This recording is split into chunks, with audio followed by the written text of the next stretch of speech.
Welcome to the Tier 8 playoffs. This is going to be mad. It's going to be mad because of how they're structured, and it's going to be mad because at least one of our players is going to be leaving the club before the playoffs finish because they're so late. We need to get promoted because I can't cope with this on a regular basis.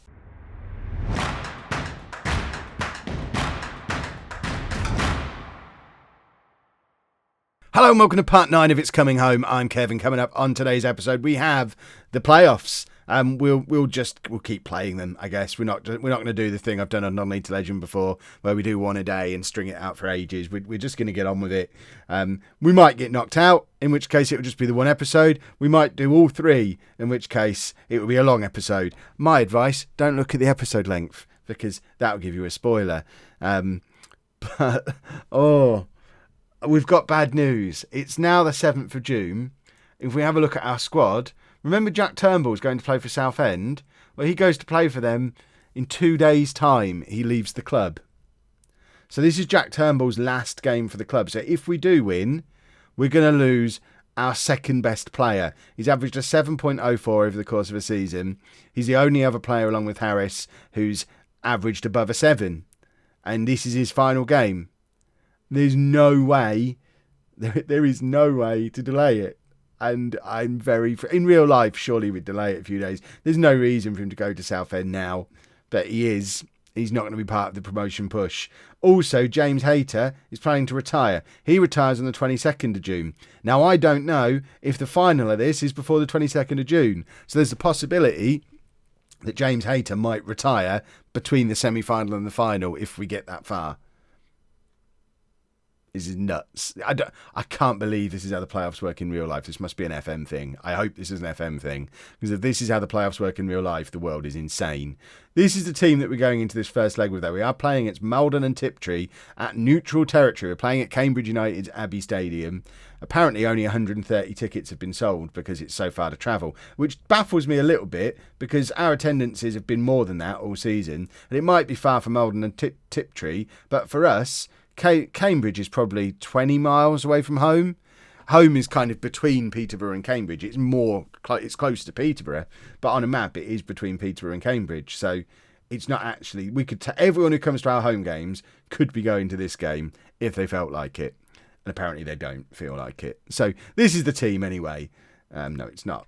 This is the team. We've got Brannigan in goal. A back four of McNally, Smith, McNulty and Ellison, with Morris at the base in the midfield. Turnbull for the last time in midfield with Davis. And then Sheridan in behind Powell and Harris. We're going with the diamond today. I was very tempted to bring James Hayter back into the team and do the 3 up front, but I'd rather have him there able to come on if we need him rather than have him tired by 30 minutes into the game. So let's be assertive. I want you to pick up where you left off last time out. We did win. We did score 6 goals in our last game. We don't want to concede 4 like we did. Although, to be honest, if we win 6-4 all the way through the playoffs, I'm comfortable with that. As long as we're winning the games, I don't care how we win them. It's completely fine. Big ball over the top for Anthony Harris, who's fouled. We've got a penalty 15 seconds into the game. Why is Mick Powell taking it? Why is Anthony Harris not taking the penalties? You better score, Mick. Mick, you better score. Mick, thank goodness for that. 47 seconds into the game, and it is home 1, Maldon and Tiptree 0, and that is about as good a start as you could possibly hope for. Mick Powell with it's a decent penalty, but Anthony Harris should absolutely be taking penalties. We've had this issue before. You'd think I'd have gone and changed our penalty takers. I haven't gone and changed our penalty takers. I forget all the stuff we talk about in these episodes. I forget about that stuff once I'm done editing the video and getting it uploaded. I forget everything that's said in it. That's how I managed to have Mick Powell make his debut, and then the next episode, me find Mick Powell and be confused that he exists. Harris has been fouled again. Mick Powell, you know what? He scored the last one. Take this one as well, Mick. I mean, Harris has been fouled twice, and Mick Powell could benefit with 2 goals from it. And that's a cracking penalty, to be fair to him. He's our penalty taker now. I've decided. We're 2-0 up after 17 minutes. Maldon and Tiptree do not know how to handle Anthony Harris. They're not used to him. Obviously, teams in our division know what he's like now and know that if he's charging past you in the penalty area, just let him. Don't try and tackle him because you will foul him. This lot, from wherever this lot are from, they've not come across anything like him. He's tearing them apart. And unfortunately, we're not great at the back, but it's fine. As long as we're scoring goals, I'm absolutely fine. Mick Powell's on an 8 because he scored 2 penalties. Anthony Harris, who made the 2 penalties, on a 6.8. Something tells me those ratings are a little bit skewed in favour of who actually scored the goals rather than who caused the goals to be scored. That is a lovely goal from the edge of the area. Chris Miller scoring from Eldon and Tiptree. We need to be awake because we have only scored 2 penalties, and that was a nice goal from open play. And if they've got this in their locker, we need to be a little bit worried because that's first time of asking, no defender closing him down, and it's a decent finish. So we're probably going to need to score more goals than we already have if we're going to win this game, because I suggest we're going to concede a couple more because they look pretty good going forward. They're in behind us again and they score again, and it's 2-2, and all of a sudden panic is starting to set in. Right, we need to show some passion. Oh, I mean, it's another decent goal from open play, and they've got a decent striker of their own. How has he only got 12 goals this season? Because that is a cracking finish from a ridiculous angle. Brannigan should have that covered. He just needs to take a step to his right, and that's covered. Is there suspicions of offside here? I mean, that's not even close. We don't need to see that silly replay. I don't need to see their goal for a third time. Once again, we had this in the last episode. I've shown some passion and it's had no impact on my players. Apparently, passion means nothing to them anymore. I can't believe we're now living in a passionless world. But here's Anthony Harris. Can he draw another foul out of them? He's destroyed his man. Powell's miles offside, but Turnbull wasn't, and Jack Turnbull scores. And has that been allowed? Because Mick Powell is absolutely interfering with play there and should be given offside, surely. I don't care. Look how far offside Powell is here. Miles offside, but he even almost gets in Turnbull's way, and that's a lovely finish from Jack Turnbull, and we are going to miss him when he's gone, but it's nice for him to grab a goal on his way out the door, and we didn't even get the suspicion of offside replay there like we did with their goal. It wasn't close to offside.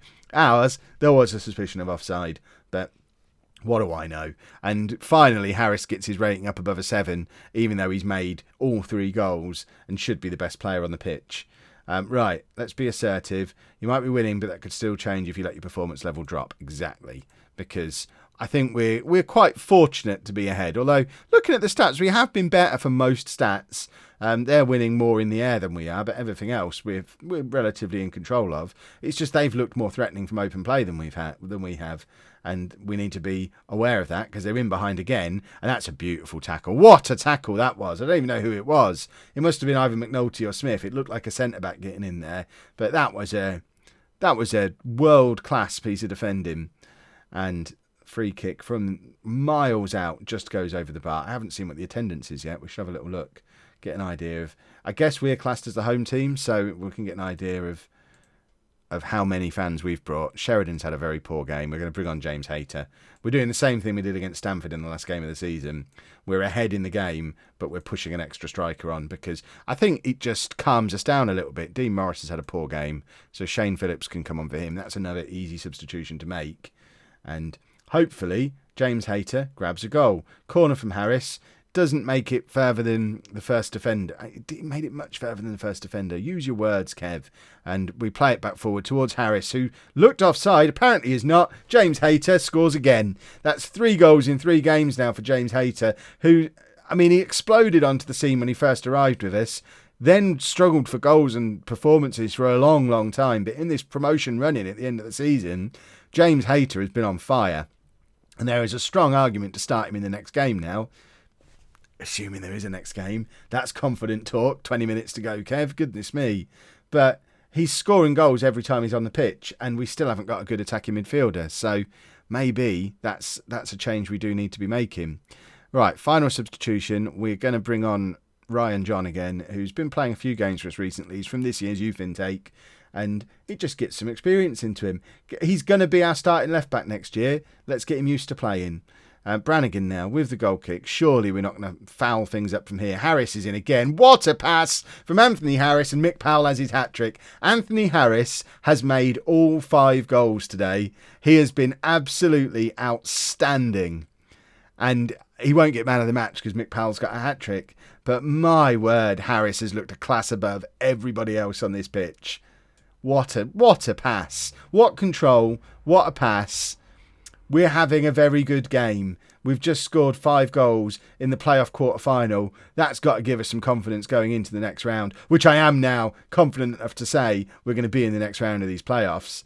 And who do we fear? We're playing so well. Who can we possibly be afraid of? We don't even know how many teams get promoted out of these playoffs. I think that because I don't even know how it works with the regional stuff, because I guess they're going to have to reshuffle the leagues based on who gets promoted. But I think there's something like 5 Division 1s, which we're at Division 1 level. So 5 Tier 8 divisions, but only 3 divisions the next step up. So I guess let's finish this off while I try and work it out. Yeah, that was just really good. Well done, gentlemen.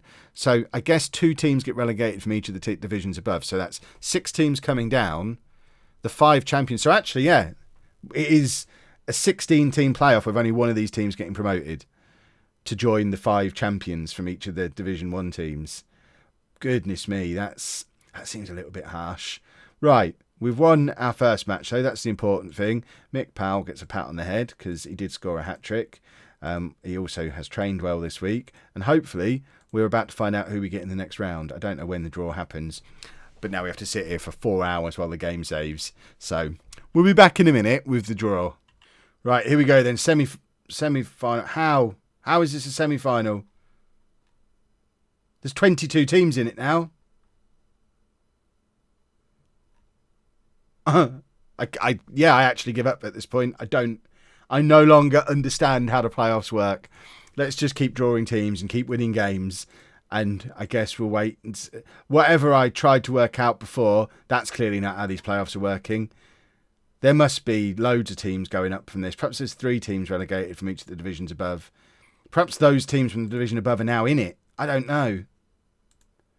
Are we ever going to get drawn out of this?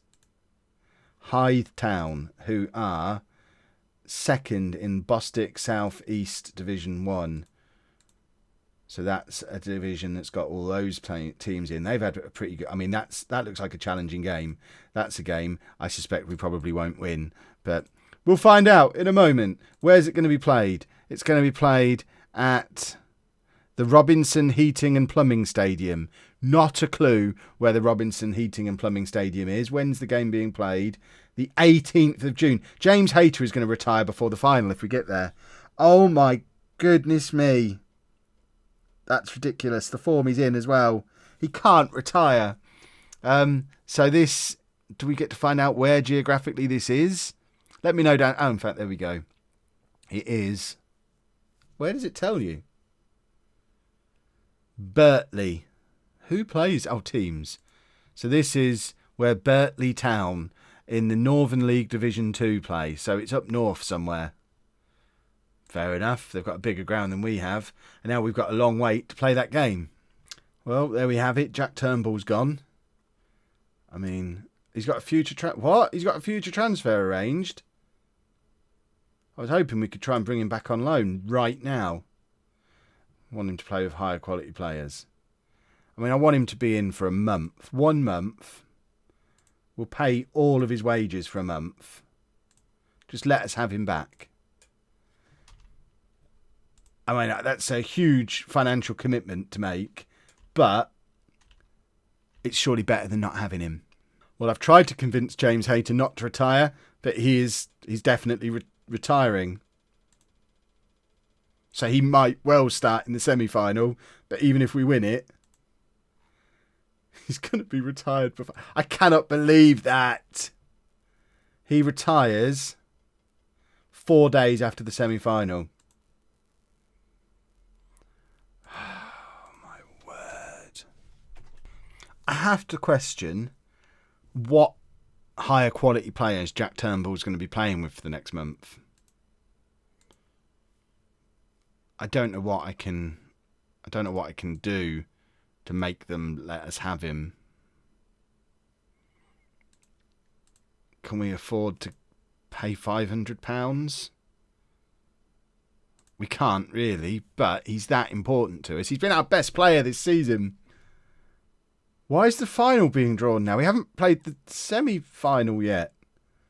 So there's 5 finals. So, let's draw the final as well. So these must be the teams from the division above. Canvey Island. No, that... I don't understand how it works. Where are we? So if we beat Hythe Town, we then have a final against Aveley, who are in Bostik North Division 1. Is that the division I thought that was the division we're in. Trafford, who are Northern Premier League Division 1 West. I don't understand. And when are those games played? Are they... They're not going to be on here yet, are they?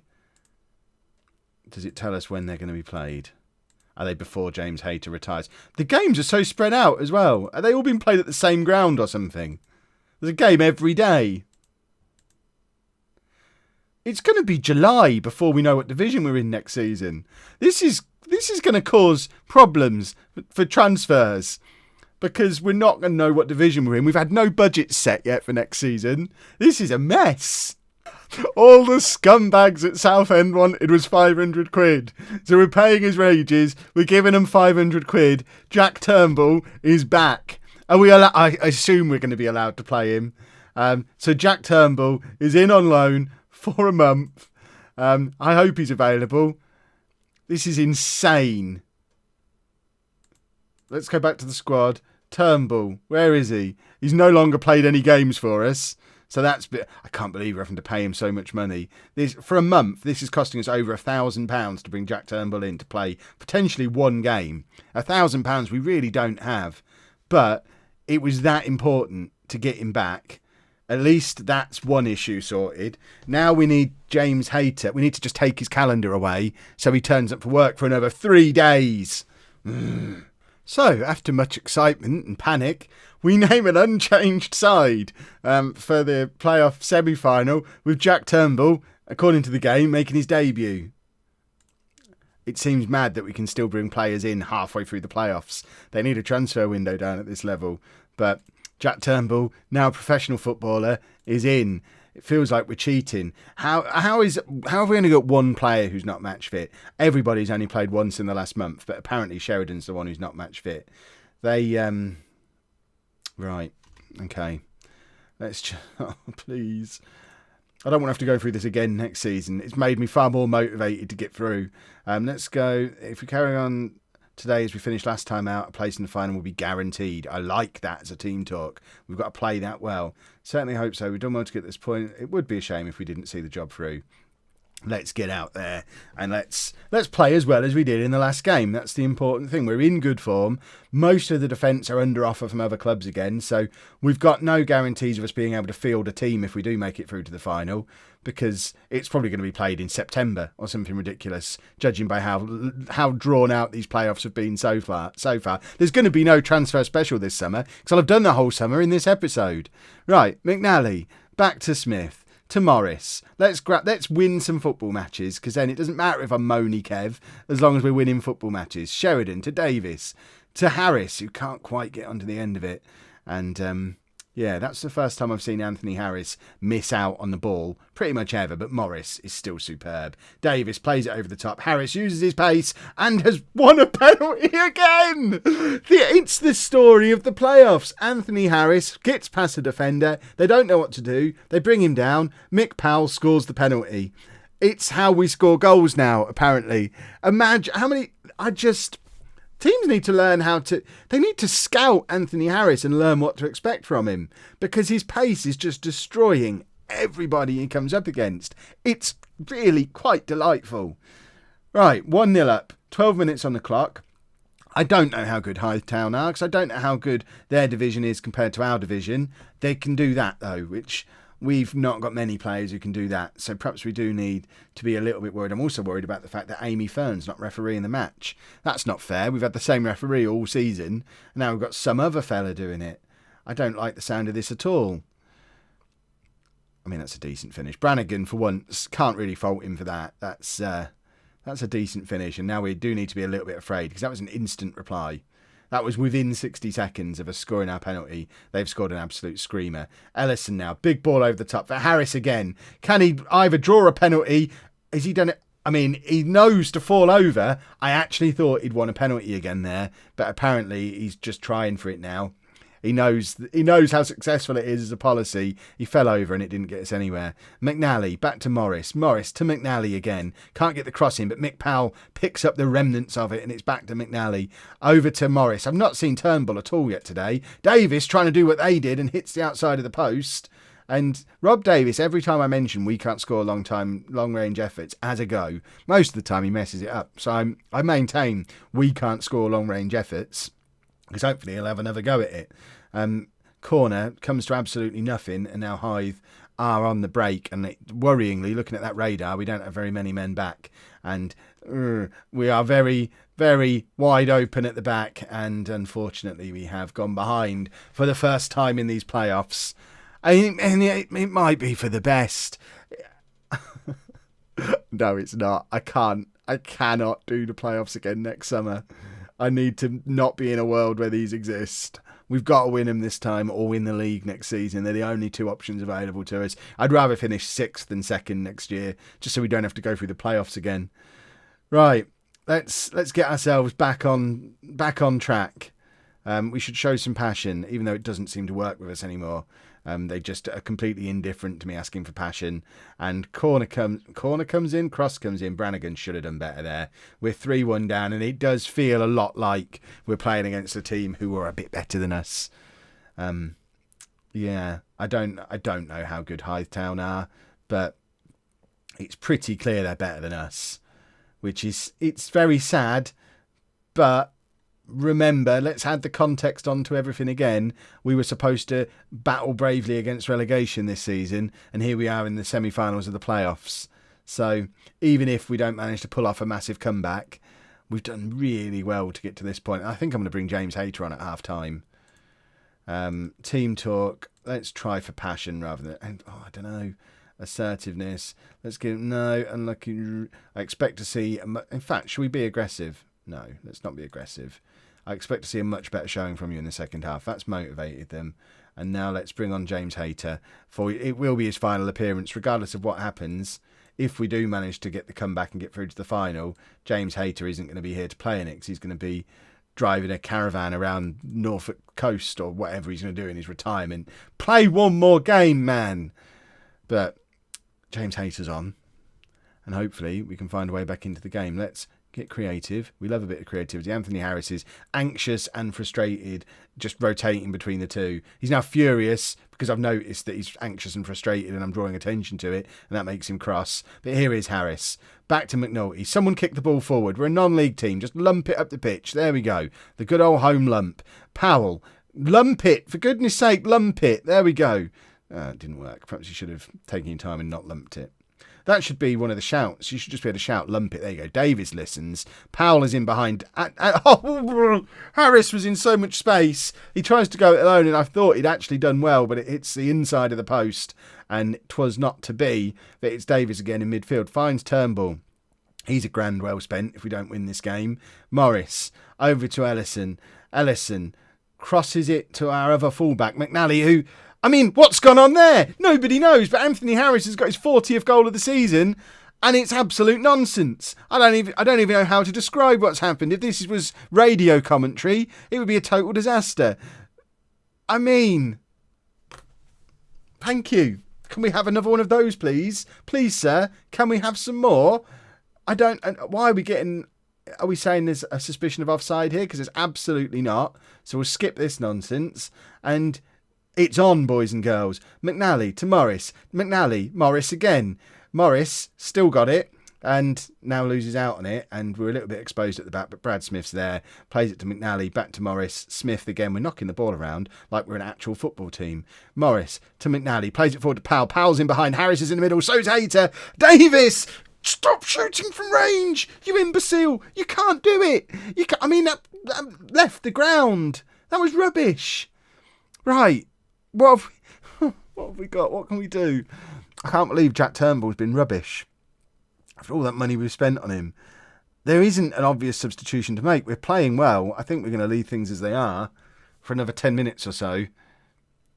And just hope. Come on, creative again. It worked last time. Let's get more creative. They're inspired. Right, we've got to go attacking. Even though it never works. Should we get Seth Patrick on somehow? Who do we bring? We can't bring him on for Harris. Do we bring him on for Powell? That's a big call. Patrick comes on for Powell. And I'm tempted to take off Turnbull. But because we spent all that money on him, Sir Nuhu will kill me if I don't play him in the entire game after spending all that cash on him. Right. This has got to be the moment where we go and grab an equaliser. The ball is at the wrong end of the pitch. Oh, we've got another season of whatever division we're in. If we stay in this division, because they're going to have the regional reshuffle, we could end up anywhere. We could end up playing a season in Wales or something. Nobody knows what's going to happen next season. All we do know is we're not going to get into the playoff final because we've come up against a team who are just better than we are. And it's a real shame. Thank you, James Hayter, for everything you did for us. It would have been nice for you to turn up one more time today. Alas, you have not. It seems like he's already retired. And yeah, I've got nothing else now. We can demand more. It's not going to make any difference. They're focused. Well, they're going to be focused for the last 53 seconds of the season, but it's not going to be enough to grab 2 goals. Brannigan collects from there. I'm very sad. I allowed myself to dream, forgetting that we'd already massively overachieved and we shouldn't have ever stood a chance in these playoffs, and that's what's happened in the end. We never really stood a chance. We just played so well in that first match, and even now we don't look awful. I mean, we've been mugged, 4 clear-cut chances to their 1. They've just been more clinical in front of goal, which seems mad when we've got a 40-goal-a-season striker who has scored today. But that is your lot, boys and girls. I've got to give him a pat on the head. It's been a good season, that's what I want to say. Can't fault you for effort. Nobody expected us to win today. Oh, they didn't like that at all. Perhaps people did expect them to win. I didn't actually look at who was the favourite before that. But they're sad. They strike lucky. Oh, were we the better team there? That upsets me quite a lot if we were.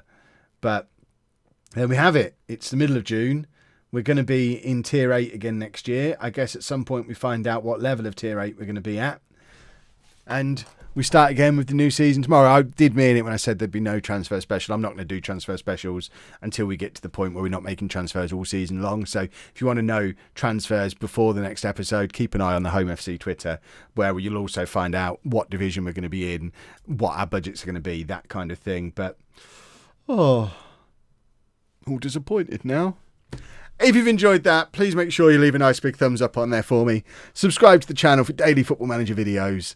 And thank you very much for watching.